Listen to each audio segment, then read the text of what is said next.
Hello world, Sam here, and I'm back with another video. Today we're going to try something a little different. I'm going to be doing a tutorial video on how I made my Vulpix wig. I am by no means an expert on this. This is my first time styling a wig, actually, and making wefts. However, I feel like what I learned from this experience might help some of you, so I wanted to share kind of that learning journey with you guys. I think it turned out really well. I actually wore it to OhioCon this year, and I got lots of compliments on the piece, so I'm very excited for you guys to see the process that went into this, and I will see you guys here in a minute. Let's cut to the footage. Alright guys, so to get started on this project, I took my wig out of the bag and I placed it on a paper towel roll. I don't have a mannequin head at home, so this was a cheap alternative solution for me that allowed me to prop my wig up while I was working on it. I then brushed through it to get any tangles out using an old American Girl doll brush. This is a wire brush, and I highly recommend it for anybody doing wig work. Sometimes the plastic Bristol brushes, ooh, that's a mouthful, can tangle and tear the synthetic fibers since they're made for organic fibers, not the synthetic ones. So, highly recommend the wire brushes. Next, I separated the top of the wig into 3 segments, making sure that they were straight across the bottom. These would later become the Vulpix buns that are placed on top. It was important to make sure that I got a straight section on the bottom because that's what helped to form the rounded shape when I rolled them up on the rollers that I have. I got the rollers at the dollar store for just a couple dollars, so that was another cheap way to help make the project a little more affordable. I then made sure that I was pulling the hair tight as I rolled it all the way up to the, roots of the wig. This helped to retain that rounded shape that I was looking for when I worked on this project. I also used a ton of bobby pins for this project, and in hindsight, I probably would go back through and use some hot glue on the inside of the rollers once it was rolled up to help hold that shape without so many movable parts. The bobby pins were nice, but they can fall out, and so there was a lot of times where I had to go back and reshape the pieces. And I guess it would just save me a little bit of trouble to use glue in the future.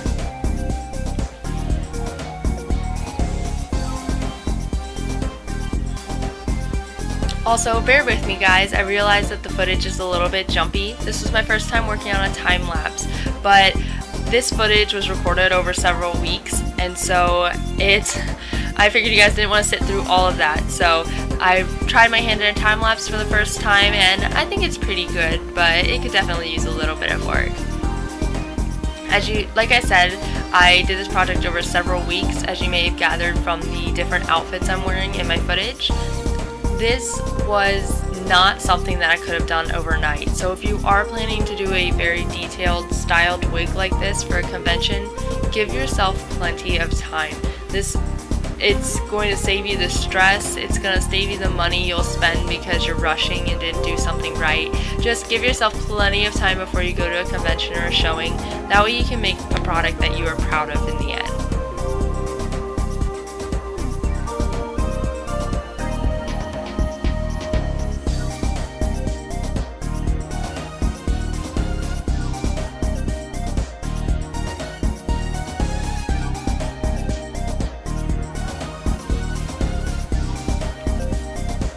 And there are the finished buns. Here in a minute I'm going to take a can of hairspray to them.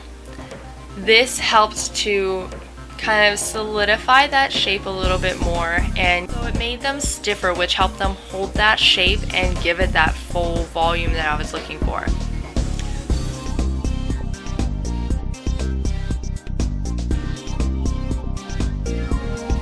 Next, it was time to trim my wig. I had decided that I didn't want to use a wig below my shoulder length, especially since I was rolling up the buns on top. It was thinning out that hair there, and I didn't want holes where you could see the wig cap and such underneath. So I sectioned out the hair into smaller segments. I figured out early on that synthetic fibers do not like scissors, and they almost run away from them as you are cutting it.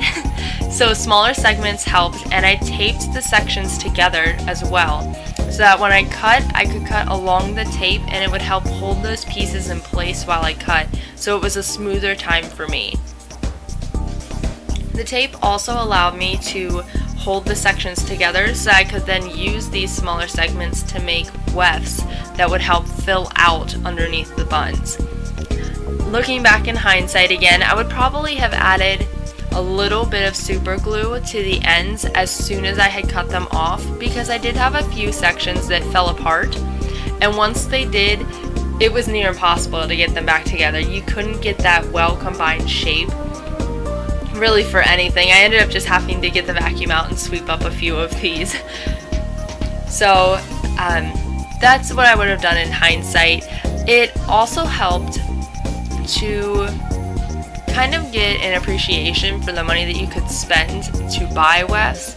You can buy wefts online, and in fact they even have like ponytails and things that you can just clip onto a new wig, and that would have been really helpful. I did want to try my hand at this just to get some new experience, but you know, if that's not something that you're interested in doing, definitely check out wefts online. They make some really nice ones that are easy to hand stitch in, and they come in a variety of colors. So look at that next time you're working on a project too.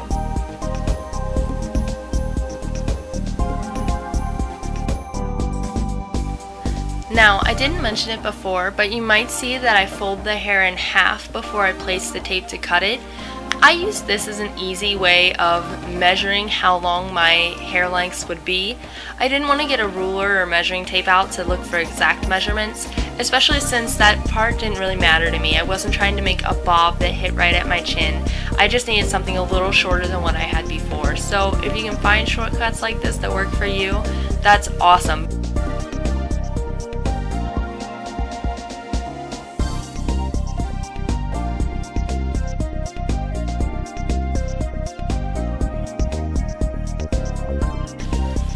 Once I had all the pieces cut, I brushed through the wig and then trimmed up the bottom. There were a few sections that were a little longer than the rest and stood out, so this just gave me a nice even base to start with.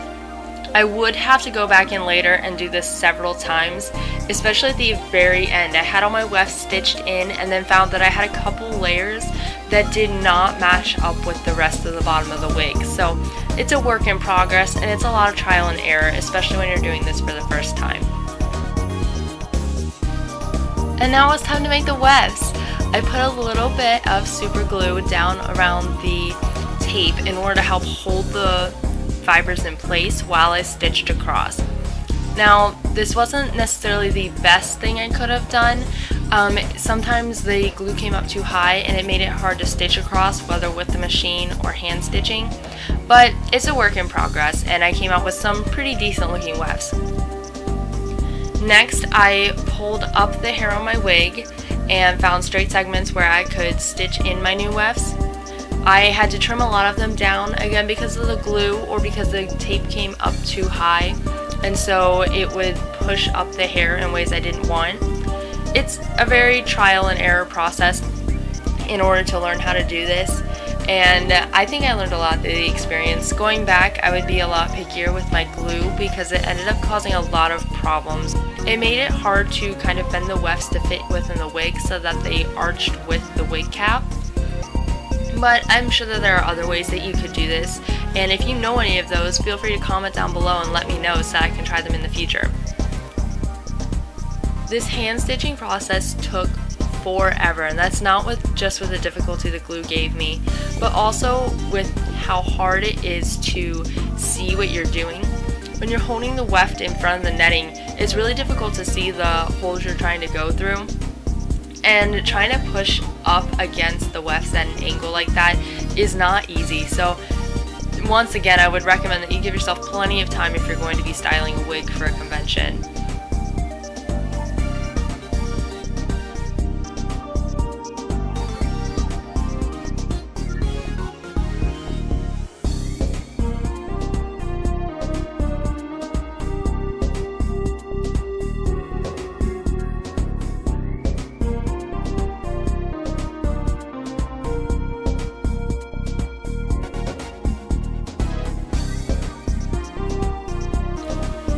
Once I had my weft stitched in place, I was able to bring the hair back down and kind of brush it out and see how everything laid.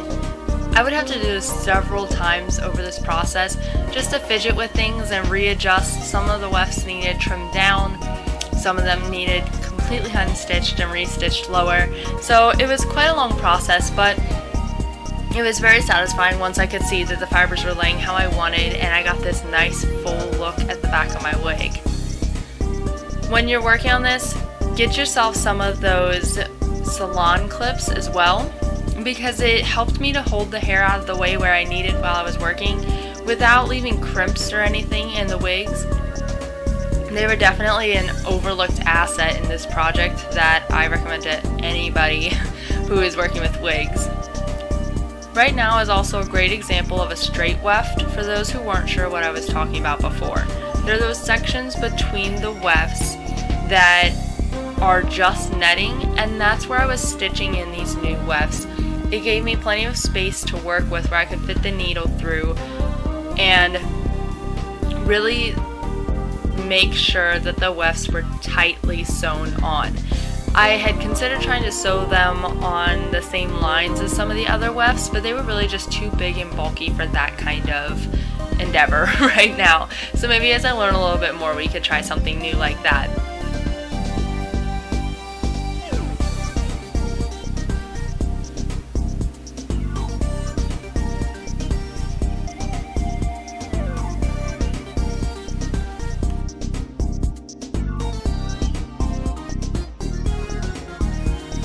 And once again, I tested the wefts to see how they laid. I cut out a lot of this for you guys because it's pretty repetitive and I figured you didn't need to see me testing every single weft. But I'm almost to the finished product now, so you can see how all of the wefts laid flat, giving the back of the wig that nice full look. And it really didn't take too much adjustments once I had that done. And here's my finished wig. The buns are nice and round, it's fluffy in the back, and the ends are relatively even, so I'm pretty proud with how this one turned out for my first go. So I hope this helped, and I'll pass it back over to me now. Alright guys, welcome back. I hope that video gave you some great ideas and maybe helped you a little bit when you're styling your own wigs in the future. Like I said, I'm by no means an expert on this, but if you have any questions, please list them in the comments down below, and I will do my best to answer them and find out answers for you, or at least refer you to places that might have an answer. Comment on this video and like, and let me know, is there anything else you guys would like to see in the future? Do you like these kind of tutorial videos? I will keep posting, and see you guys in the next video. Bye!